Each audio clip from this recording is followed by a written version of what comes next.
Hello, I'm Bruce MacMakin with PBA Galleries in San Francisco, auctioneers and appraisers of rare books, manuscripts, photographs, maps, ephemera, and related materials. Auctions are always unpredictable. It's part of their nature.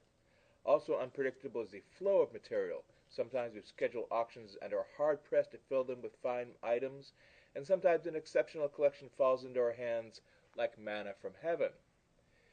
It was a latter such occurrence that brought us the fine group of early medical works that we'll be auctioning in our sale at the time of the California International Antiquarian Book Fair in Oakland, California, February 8, 2015.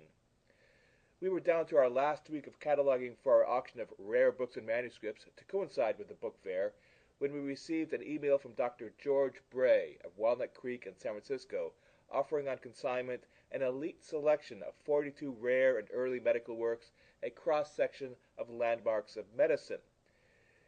He was specifically interested in having them sold in our auction at the time of the book fair, so we lost no time and were able to pick them up 2 days later. 3 days after that, the books were processed and described, and we were in the final stages of preparing the catalog for publication. What was going to be a very nice auction had suddenly turned into a potentially great auction, now titled Rare Books and Manuscripts with Early Medical Works from the George Bray Collection.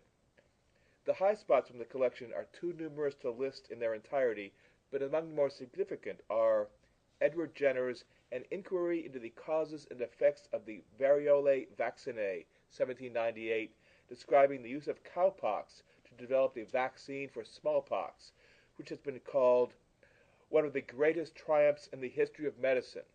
The estimate for this groundbreaking work is $30,000 to $50,000. William Gilbert's De Magnete, 1600, the first major English scientific treatise based on experimental methods of research, concluding that the Earth was a giant magnet. Again, we expect it to sell for between $30,000 and $50,000.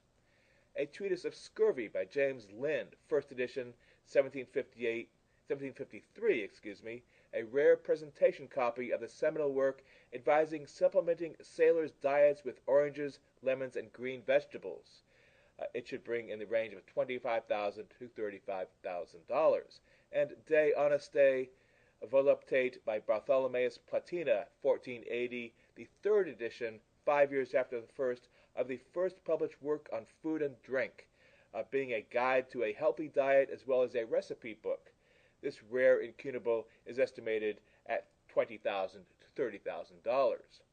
There are many other interesting works in the auction, both additional medical books as well as highlights of literature, science, exploration, Americana, and more, including unique manuscript material, all viewable in the catalog, which is currently posted online at www.pbagalleries.com. There is live bidding over the internet during the auction, pre-sale dynamic bidding through our website with email notification if you are outbid, and you may contact the galleries to arrange telephone bidding for specific lots. Thank you.